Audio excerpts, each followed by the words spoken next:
Hi, this is Regina with a review of Curiosity Chronicles, Snapshots of Early Modern History, Volume 1, following up my review of medieval history. We're currently using this as a history spine for my third grader. And for those who don't know, Curiosity Chronicles is a secular curriculum that aims to provide a global overview of history. So this is structured a little differently from the past volumes in the series in that it's Rachel Myers revealed in 2019 that she was actually going to divide early modern history into two volumes just because there was so much material she wanted to cover. And so, unfortunately, as of June 2020, we only have volume one. Volume two, according to a recent Facebook post, hopefully will be released in August 2020. So, because early modern history is spread over two volumes, the setup's a little different. I think my volumes would be completed in 1 year. So, it's divided into sections. You see, there's 18 sections, but each section has two chapters with what she calls related content. So, each week you would cover two chapters. And I'm assuming, and she has the table of contents for volume two on her website, but the volume two would also have 18 sections. So it's been disappointing, as I'd hoped that we would be able to cover all of early modern history with Curiosity Chronicles this year, but we obviously are just not on the same timeline. So prose. My prose are going to be the same. I'm just going to flip through while I talk about the prose. But it's secular, it's global, it comes with an activity guide, which we've never used but looks fantastic, and I would definitely be tempted. We really enjoyed the dialogue format as opposed to narration, and I brought this up in my other video. But, I read a lot to my son. We do a lot of read out louds, and so to have something that's slightly different, and so for people who don't know, as you can see, it's not a narration format. It's a dialogue between two characters, Ted and Mona, and sometimes some other characters, which we'll get into. So there's Mona.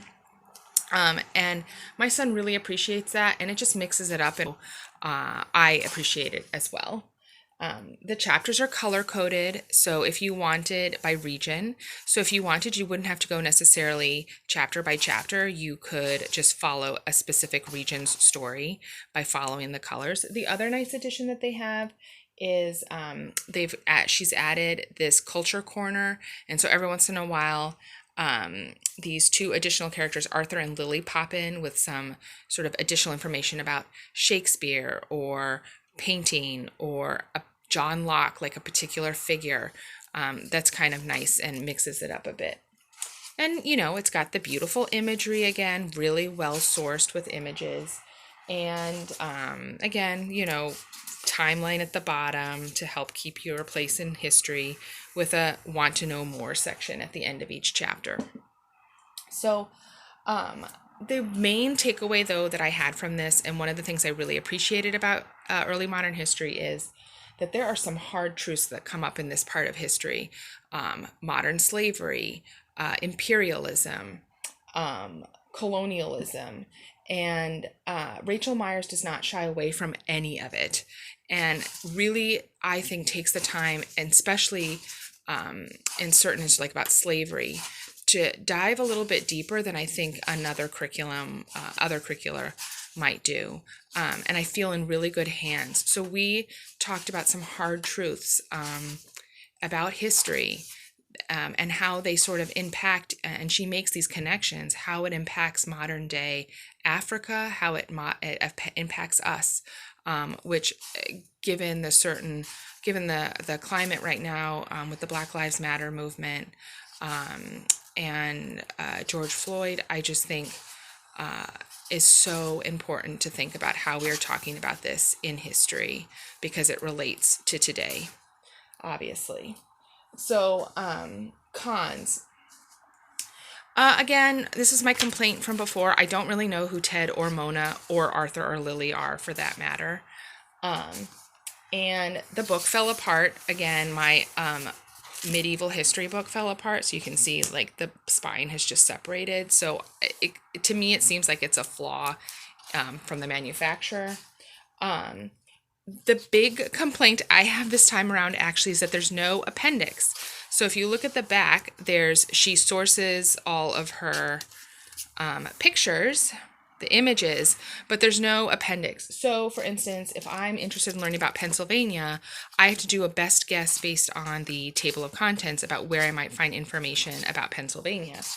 And now, this is true in the other books, but this really became apparent for me this year because we were using it slightly differently. We actually were a library level 3 curriculum and inserting Curiosity Chronicles in place of Story of the World.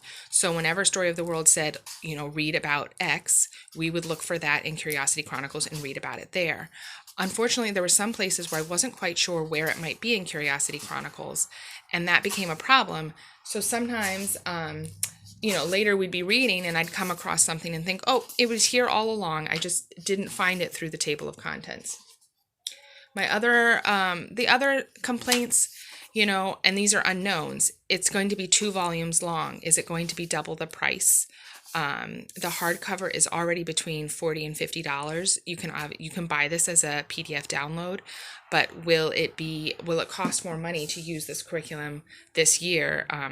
Early modern history, because it is 2 volumes. And the main challenge for us really, unfortunately, has nothing to do with the quality of the content. We love it. In terms of this series, unfortunately, I think this is where we part ways because we're just simply on a different timeline, unfortunately.